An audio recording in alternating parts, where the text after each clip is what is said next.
कहा कि अगर आपत्ति का समय हो, विपत्ति काल हो, परिस्थितियां विपरीत हो, तो सगा भाई साथ छोड़ देता है, परिवार साथ छोड़ देता है, गांव देश टोला पड़ोसी की जो हमारे चाहने वाले वो भी हमको छोड़ देते हैं। और दूसरी बात यह कि हमारे माँ बाप भी हमको छोड़ देते हैं। चलो छोड़ो, मैं तो यहां तक कहूंगा साहब कि भगवान भी हमें छोड़ देता है। मैं ये तक कह सकता हूं, स्पेशली मेरे लिए है, भगवान भी साथ छोड़ देता है। लेकिन एक बात बड़ी जिम्मेवारी से कहूंगा साहब, जिसको कोई सदगुरु पकड़ ले तो उसको नहीं छोड़ता। उसको कोई गुरु पकड़ ले, कोई पीर पकड़ ले। इसीलिए गुरु की शरणागति में रहना नितांत आवश्यक है। भरोसा जहाँ भगत मेरे पाँव धरे, वहाँ धरूं मैं हाथ, लागे लगा ही रहूं, कबहू न छाड़े साथ। गुरु नहीं छोड़ता। तो राजेश ने कहा कि काहे तो ना घबराए, हो गया बस इतनी देर। और जो भाई बहन यहाँ रात आज रुके थे, काफी लोग रुके थे, आप जरा कल्पना करिए, उस मंजर को याद करिए। रात्रि में जो 11-12 बजे के करीब यहाँ पर जोरदार तूफान चला और पानी बरसा। रात में मुझे लगता है कि 3 बजे 4 बजे तक लगभग हल्की फुल्की बूंदाबांदी कंटिन्यू होता रहा लगातार। कुछ लोगों ने कहा कि बाबा जी कैसे होगा, कैसे होगा, बाबा जी पानी बड़ा कर, बाबा जी पंडाल में सब नेट भीग गया, कोरा भीग गया, और तो टेंट भीग गया, ये हो गया वो हो गया। मैंने कहा यार हमको काहे की चिंता करना, जिसका कार्यक्रम है वो जाने। उन्होंने मुझसे कहा था कि बेटवा चिट्ठी बांट देना, न्योता दे देना, हम दे दिए हैं, अब आ गए, तुम जानो तुम्हारा काम जाने। ये है भरोसा। मैं निवेदन करूंगा, ये है भरोसा का। अगर भरोसा है तो याद रखिए साहब, जीवन में कभी भी किसी भी मोड़ पे, मैं बहुत दावे से बड़ी जिम्मेवारी से कहूंगा, कोई माइक लाल भाई साहब तुमको झुका नहीं सकता, कोई झुका नहीं सकता।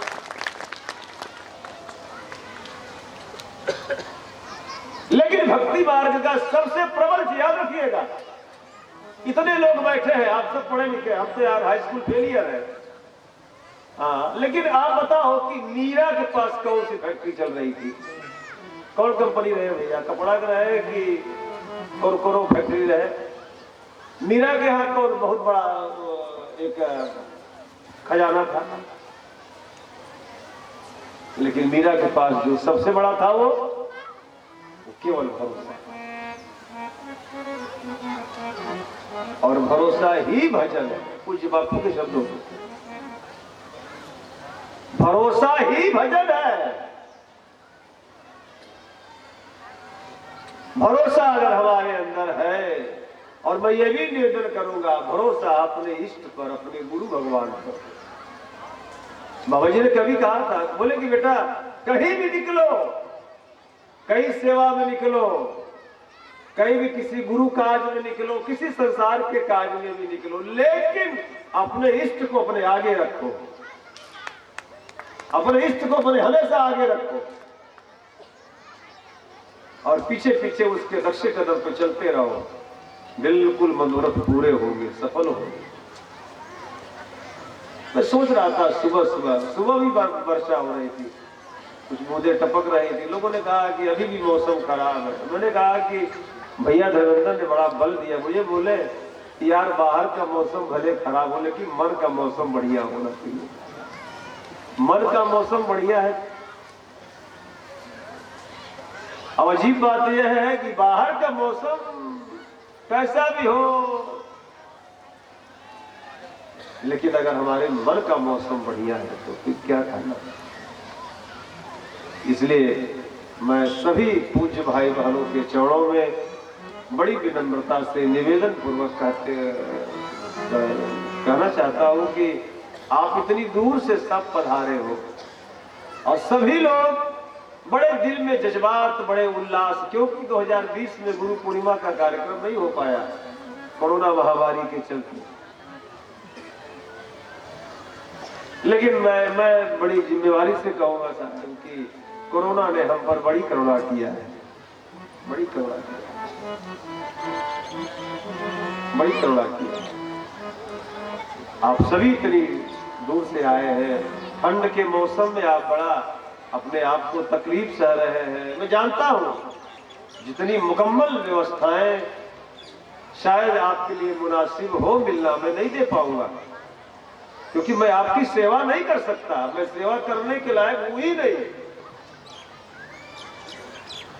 कल रात में जब भवन के अंदर कुछ देर के लिए लोग गा रहे थे साहब, तो मैं भी वहां पर गया। मैंने कहा कि मैं किसी अच्छे व्यंजन से आपका स्वागत नहीं कर सकता, मैं किसी अच्छे बिस्तर से, अच्छे चारपाई से, अच्छे अनिमल में कोई सेवा नहीं कर सकता। मैं केवल आपको एक चीज से ही आपको रिझाने की कोशिश कर सकता हूं, और वो है केवल हरि नाम, केवल गुरु का नाम, केवल हरि नाम, बस।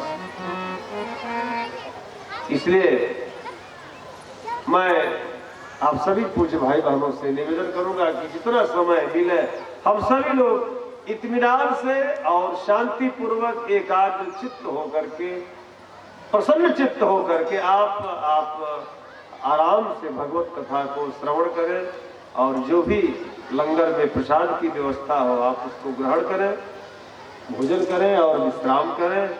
और 2 दिवसीय ये हरि कथा का आज प्रथम सत्र का ये जो कार्यक्रम है, उनके भगवान की कृपा से प्रारंभ हुआ, और मैं बहुत बहुत आभार व्यक्त करता हूँ और चाहूंगा कि आप सभी लोग दुआएं दीजिएगा। इस यज्ञ को संपन्न कराने में मेरे बहुत से भाई बहनों ने बहुत अथक परिश्रम किया। आप रात में जब सो रहे थे अपने अपने बिस्तर को लेकर के, तो रात में लोग भीग भीग करके साहब सब सामान को मैनेज कर रहे थे।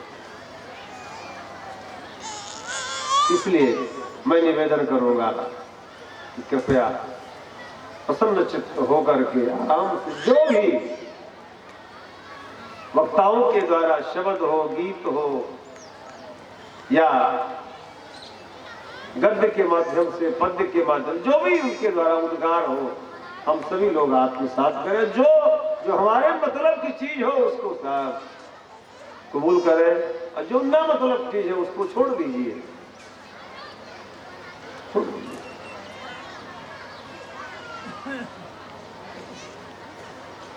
सुबह की स्थिति को देखते हुए बड़ा एक अजीब सा लग रहा था। कई लोगों ने कहा कि बाबा जी लोग बैठेंगे कपड़े भीग जाएंगे, लेकिन मुझे नहीं लगता कि किसी कोई कंप्लेन होगी।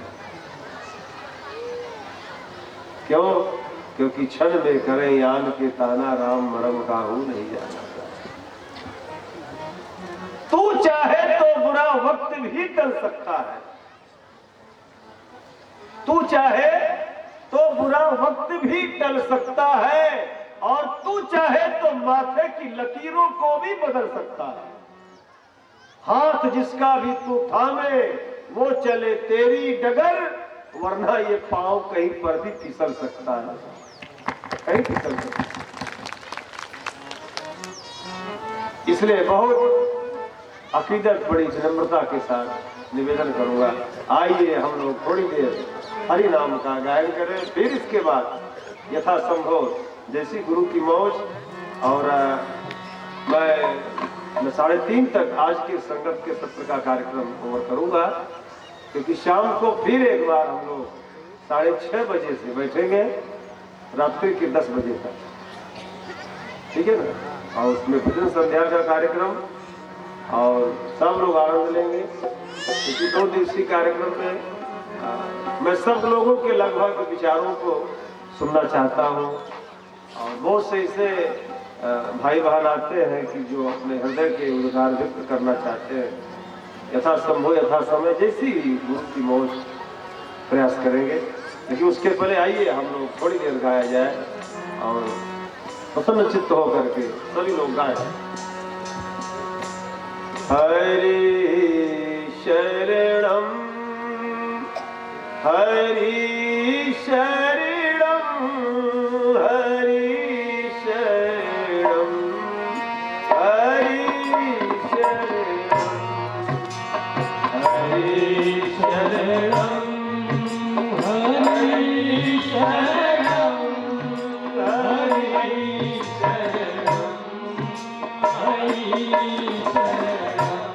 हरि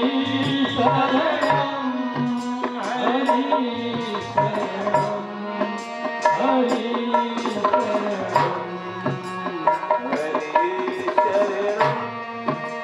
हरि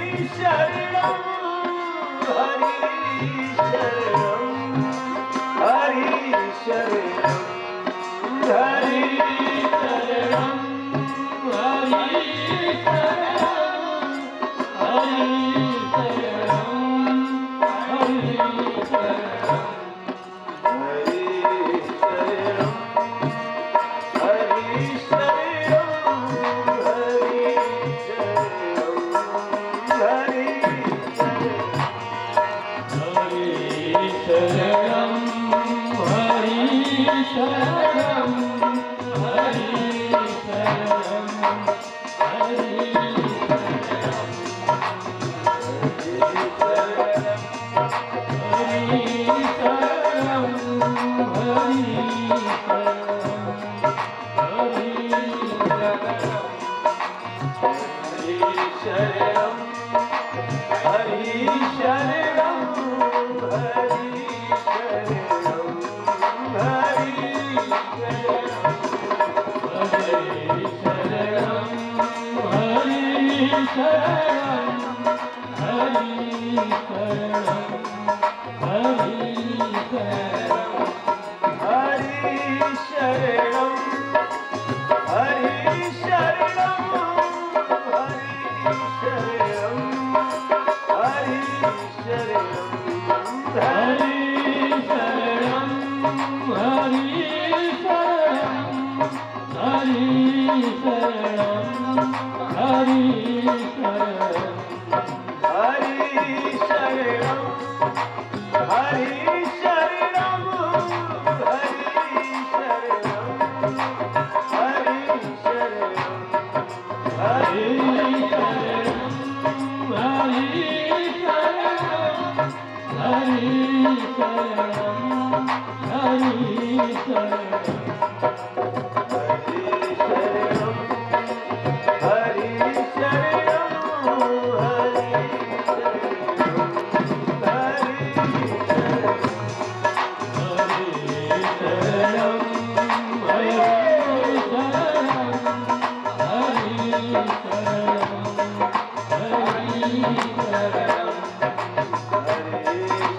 Hare